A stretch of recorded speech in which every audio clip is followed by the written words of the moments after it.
Assalamualaikum warahmatullahi wabarakatuh. Sahabat Al-Hikayat dimanapun berada. Alhamdulillah dan terima kasih kepada yang sudah like dan subscribe. Semoga selalu dalam lindungan Allah dan dipanjangkan keberkahan umurnya. Amin ya robbal alamin. Hari ini kita akan menyimak kisah inspiratif seorang wanita tangguh bernama Bu Marni, yang hidupnya penuh dengan kisah ketegangan.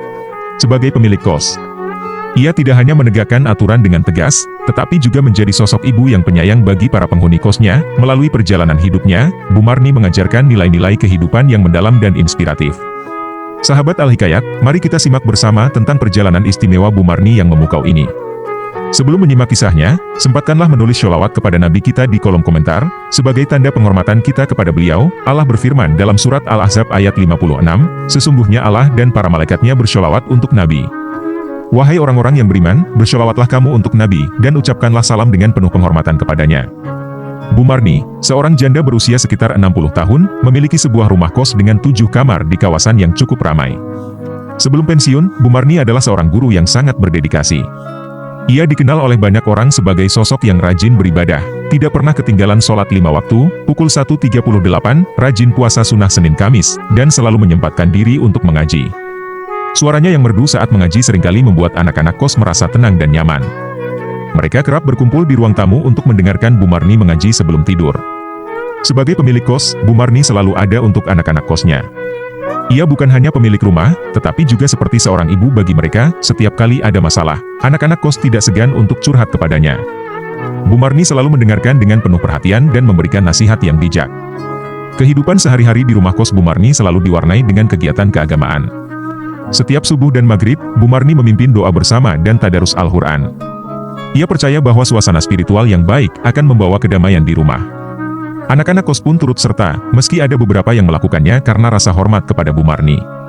Kita harus selalu mendekatkan diri kepada Allah, ujar Bu Marni suatu kali saat memimpin tadarus. Dengan begitu, hati kita akan tenang dan segala urusan kita akan dimudahkan. Meski memiliki karakter yang tegas, Bu Marni dikenal ramah oleh tetangganya. Ia sering berbagi ilmu agama dengan mereka dan suka mengikuti pengajian di masjid terdekat. Kegiatan ini tidak hanya mempererat hubungan sosial, tetapi juga membuat Bu Marni semakin dikenal sebagai sosok yang soleh dan penuh hikmah. Ketegasan Bu Marni dalam mengelola rumah kosnya sudah menjadi rahasia umum. Ia memiliki aturan yang sangat ketat, seperti jam malam dan larangan membawa tamu lawan jenis ke dalam kamar. Peraturan ini dibuat untuk menjaga ketertiban dan moralitas di lingkungan kos. Di sini ada peraturan yang harus kita patuhi, jangan sampai ada yang melanggar. Tegas Bu Marni setiap kali ada anak kos baru yang masuk. Meski begitu, anak-anak kos tetap menghormati dan mematuhinya karena tahu bahwa Bu Marni melakukan ini demi kebaikan mereka juga. Suatu hari, terjadi insiden yang membuat Bu Marni harus menunjukkan ketegasannya. Rina, salah satu anak kos, kedapatan membawa pacarnya ke dalam kamar.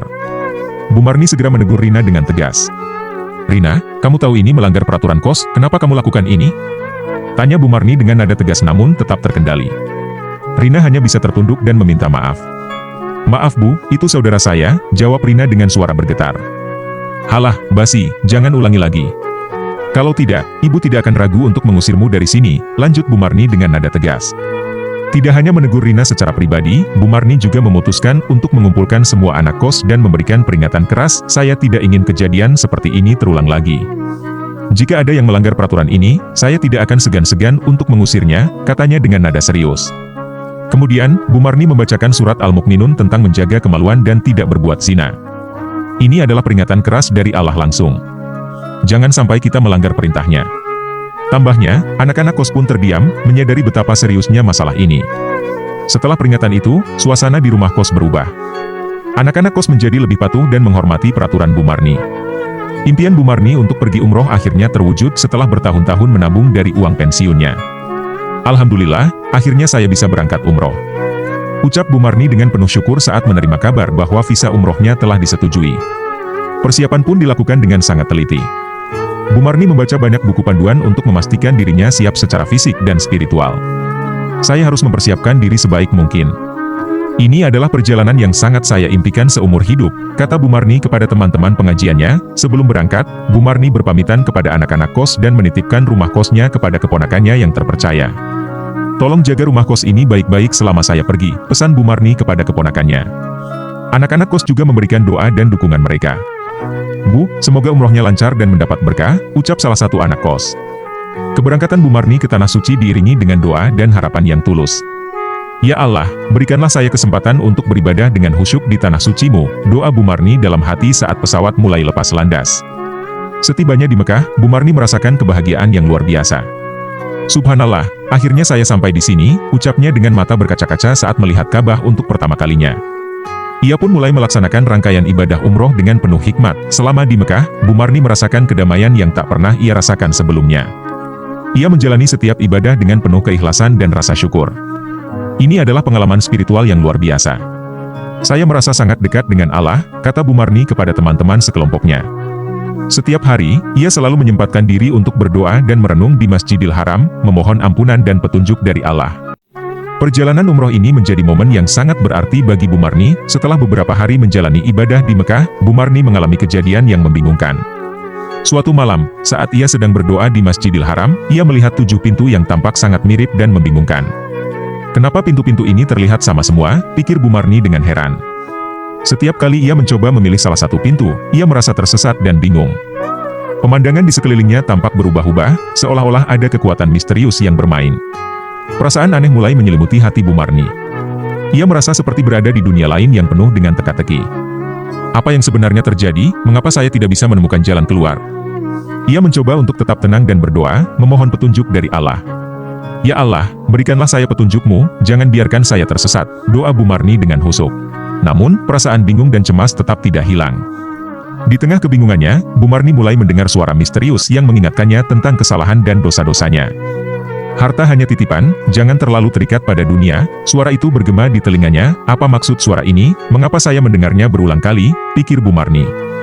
Suara itu terus bergema, membuat Bu Marni semakin panik dan tidak tahu harus berbuat apa.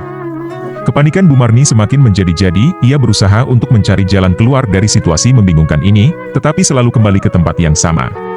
Saya harus tenang, saya harus menemukan jalan keluar, pikir Bu Marni sambil terus berdoa. Ia mencoba mengingat pelajaran manasik umroh yang telah dipelajarinya, tetapi rasa takut dan bingung membuat pikirannya tidak fokus. Ya Allah, tolonglah saya, ucap Bu Marni dengan penuh harap. Bu Marni akhirnya memberanikan diri untuk memasuki salah satu pintu yang terlihat paling tidak menyeramkan. Namun, alih-alih menemukan jalan keluar, ia malah memasuki ruangan yang gelap dan menakutkan. Ya Allah, di mana saya sekarang, bisik Bu Marni dengan suara gemetar. Di dalam ruangan itu, ia merasa tersesat dan bingung. Setiap langkah yang diambilnya seolah tidak membawa kemana-mana. Saya harus keluar dari sini, pikir Bu Marni dengan cemas. Suara menakutkan yang didengarnya sebelumnya semakin keras dan jelas.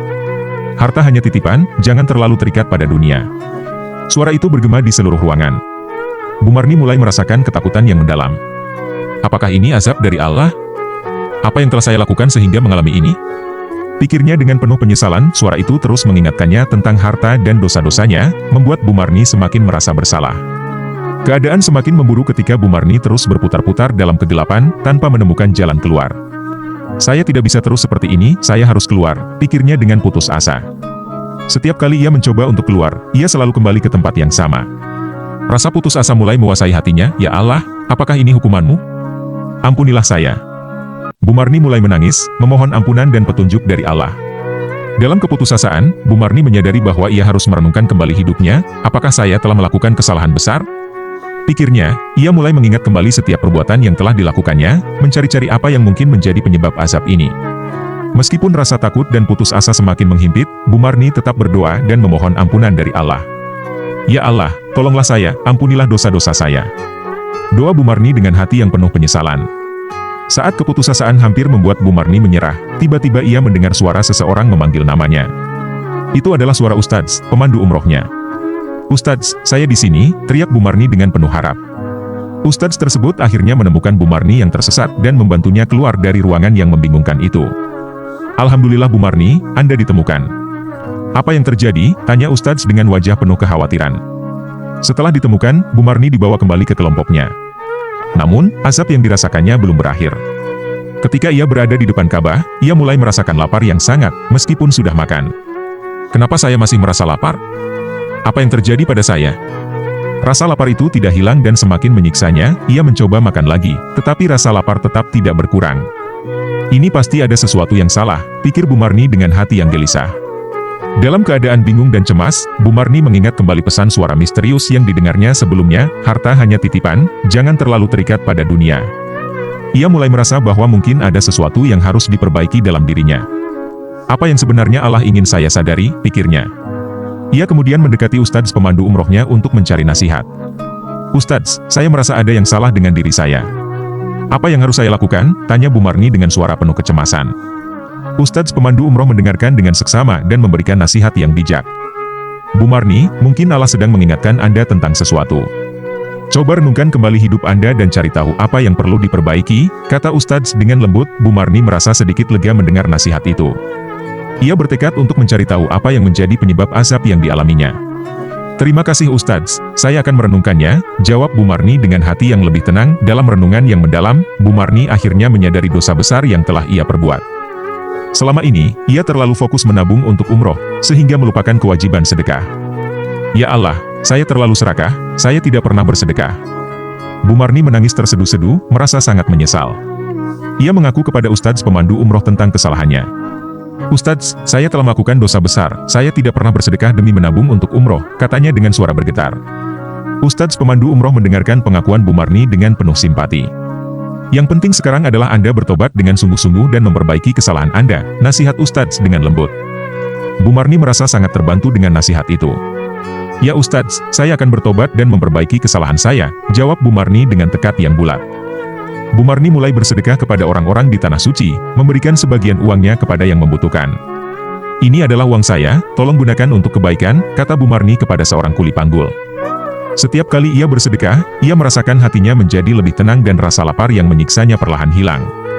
Alhamdulillah, Allah telah menunjukkan jalannya, pikir Bu Marni dengan hati yang penuh syukur. Setelah melakukan banyak sedekah dan berdoa dengan khusyuk, Bu Marni merasa beban dosanya mulai terangkat. Ia kembali ke Indonesia dengan hati yang lebih damai dan tekad untuk menjalani hidup yang lebih baik, penuh dengan amal kebaikan dan sedekah. Saya akan menjalani hidup saya dengan lebih baik, saya tidak akan melupakan kewajiban saya lagi, janji Bu Marni kepada dirinya sendiri. Sesampainya di rumah, ia menceritakan pengalamannya kepada anak-anak kos, berharap mereka bisa mengambil pelajaran dari kisahnya. Anak-anak, ingatlah untuk selalu bersedekah, dan jangan terlalu terikat pada harta dunia, pesan Bu Marni dengan bijak. Demikianlah kisahnya, kurang lebihnya mohon maaf. Dan jangan lupa subscribe dan tulis sholawat kepada Nabi. Wallahu a'lamu bishawab. Wassalamualaikum warahmatullahi wabarakatuh.